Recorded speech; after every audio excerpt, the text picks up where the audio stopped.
In the quiet of the morning, an old tiger sits in silence. Behind the iron bars, it can only gaze at the outside world it no longer owns. Once, it was the ruler of the jungle.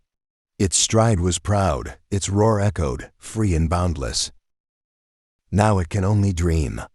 That blue sky is too far away, even to be reached by its gaze. But hope never truly fades. Amid the suffering, there's still someone who cares. Sometimes hope comes from the smallest things. A love that never gives up,